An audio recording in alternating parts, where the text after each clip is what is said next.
Hey everybody, it's Nicholas Barco. Today I want to show you a very small, tiny, compact, mini, little sugarcane farm that is very effective. In fact, it doesn't lose any drops and it triggers individually, which means it doesn't lose potential growth of the crops. So let's say you had a big farm of sugarcane that had a row of sugarcane, and then one only sugarcane needs to grow to trigger the bud switch, which then triggers all the pistons to push the sugarcane off. But all the other ones are grown and they could grow further if only this one would trigger, but it doesn't, and that's what makes it not so efficient. And this right here is a very efficient method, as I said. And let's just pretend one crop grew, and then it will get sucked in, destroyed immediately, and they will end up right down here in the minecart.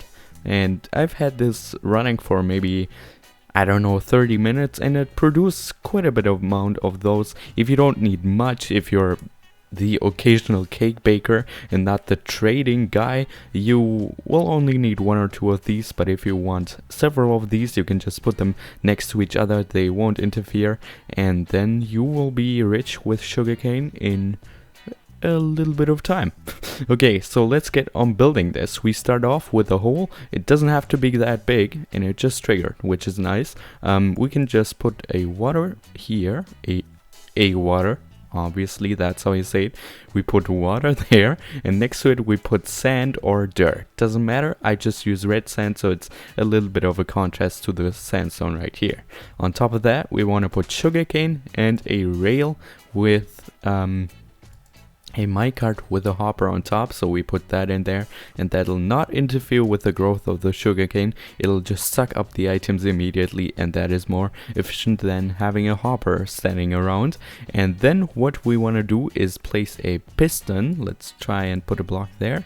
We cannot, but that's not a problem, so we can just put a piston right there, which would then push off the second part of the crop and then push it into the minecart there.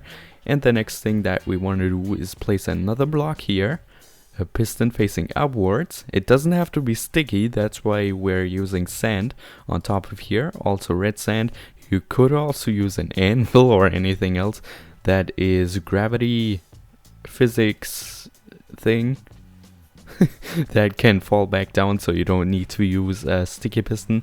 If you have it, why not use it, but you don't have to, so I'll just do it without the stickiness. Then another block on the back of this, so it looks like that in the end. And here comes the tricky part. You want to put a pressure plate, a wooden one, that's important, on top of the solid block, and then a track on top of the sand or whatever material you're using, and a normal minecart, and push it so that it is on this block but still triggering the pressure plate, so it looks like this.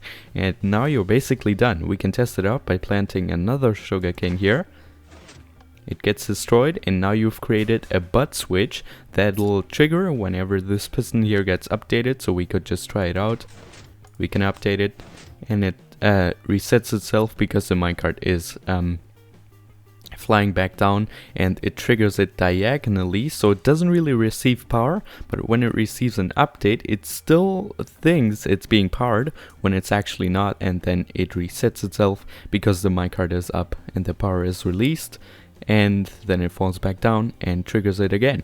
Okay, that's the basic principle of how it works. If you didn't understand it, well, then just build it, but if you did, you're good. You can try it out several times, and if there's the occasional sugarcane that will fly out, it's very rare, but it could happen. If you trigger it too fast, of course it'll jam, but this can happen. So what you want to do to prevent that, it's really easy. Just put some glass or other blocks around, and then this sugarcane problem will never ever happen again. You might want to add a lighting source as well, so it grows at night as well, and that's pretty much it. If you want to access your storage, then you can just simply click on the minecart, and there you go, 6 sugarcane in no time. Well, we kind of cheated there, but you don't need to know that. Okay. If you enjoyed this video, please be sure to give it a big thumbs up because that helps me out tremendously. Share it with all your friends, and then we'll see us in the next one if you subscribe. Okay, that's gonna be it. Check out the end card for more links to more videos, and then we'll see you soon. Goodbye.